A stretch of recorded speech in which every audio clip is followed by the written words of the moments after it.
So life in literature, the essence of an epic historical event does not have to sacrifice what is true. It does not have to do that. A myth can be true. It simply needs to carefully distill the essence of the event so that it reflects the powerful shared experience of our lives. Many more of these things Jesus did, but if I took the time to write more about them, they would fill the pages of the earth. Okay, so you're telling me John made decisions? He left things out? There's stories out there of Jesus doing things and saying things that we're not aware of? Yes. Here's the myth of the Gospel of John. According to Leland Riker, if we can see our own experience in the characters and events of history, it has captured something universal about life. History tells us what happened, while literature tells us what happens. And so, again... the idea here is kind of seeing ourselves in the deal, right? Yeah. And so that we can identify with it, right? Yeah. Thus, a good history is crafted with the art of good literature.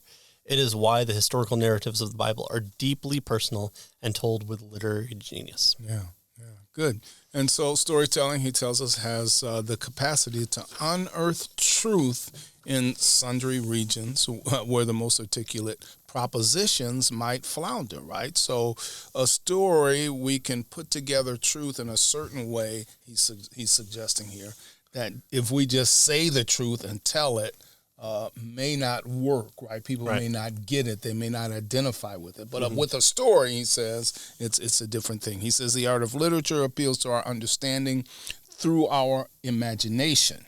And if we recognize and feel the, for instance, horror of Cain's behavior, let's say in the story of Cain and Abel, then we've grasped the truth of that particular story. Right. So how many people have read Plato and Socrates and Aristotle? Now, how many people have seen and written on The Matrix? And how much has The Matrix for, so much so that they made a fourth movie for who knows what reasons other than money. For 25 years, that movie has been lightning in the bottle, a staple that you couldn't reproduce. That, I think most people even admit the first one is phenomenal. The next two are fine, depending on where you fall, or they're terrible. Yeah. I think they're fine. But the Matrix hits on so many things that you could pull out anything from that, from any perspective. Because why? Because they hit on that storytelling aspect, that it's a the human condition told story. Yeah.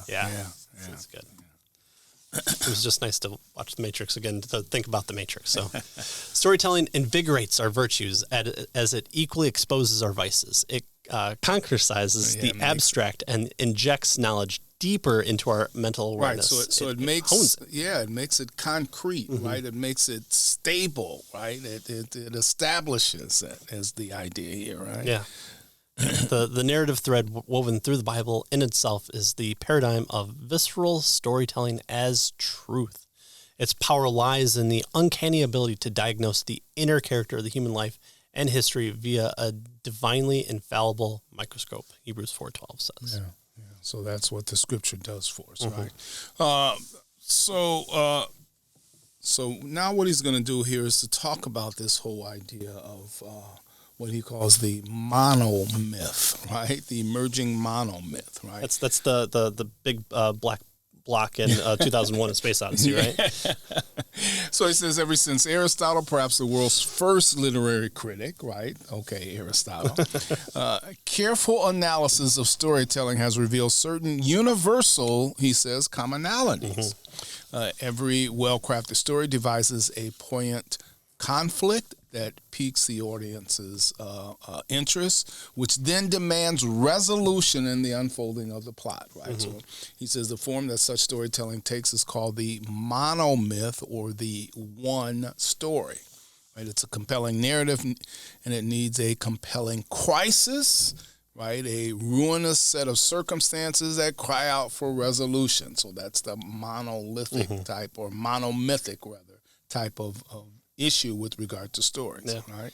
Yeah, and you see in the 60s and 70s, you had these movies come out that were kind of countercultural, and they tried to deconstruct this type of storytelling. Francis Schaeffer talks about this too. where these people come along and they're doing interpretive dance and they're talking about the color purple for 60 minutes, or you're only looking at a blue screen or something along those lines. But even there, it as different because you're informed by this monomyth type storytelling. They're deconstructing it, which means they're using it to say, look how different I am. Right. Look how different this is. Right. This doesn't have characters in a play, in the confines of a setting with conflict and resolution.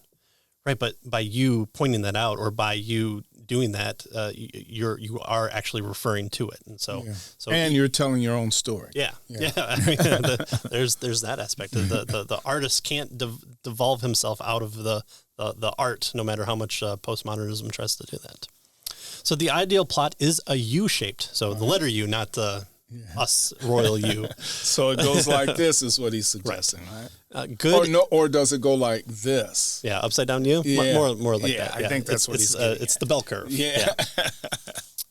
Good is followed by the descending darkness of catastrophe, and then followed by the ascending restoration of good again in some way.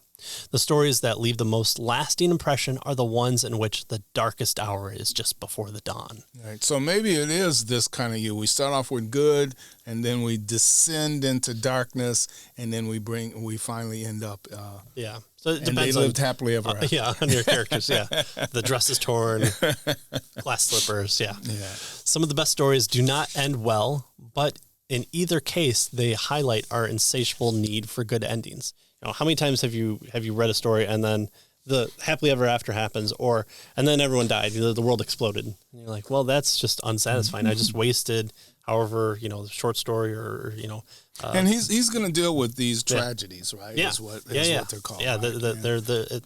Not everything needs to be, and they lived happily ever after. Right. The story formula is key there. Yeah, exactly. And so he says, obviously we don't like plots with flat lines, right? There's a guy and nothing happened. Yeah. Okay. They need to be brilliant. Right. There need to be some indomitable conflicts, he tells us, and there need to be some what he calls catastrophic types of situations. So catastrophic is kind of the word for a good catastrophe, right? That's the U prefix there has to do with good, right? Like eulogy is a good word, right? So catastrophic is a good catastrophe. That's what he says is needed in a good story. He says, although specific storylines differ, whether composed as comedies, tragedies, romance, satire, epics, or whatever, the overall arc of the plot undergirds a native impulse, he tells us, to contrast good and evil, success and failure, prosperity and adversity in such a way that what is perceived to be good and right and true should triumph, right? If not the resolution of the story itself, then at least in the minds of the audience, right? Yeah. Braveheart loses in the end. It's a terrible story. Everyone remembers Braveheart. Oh, yeah.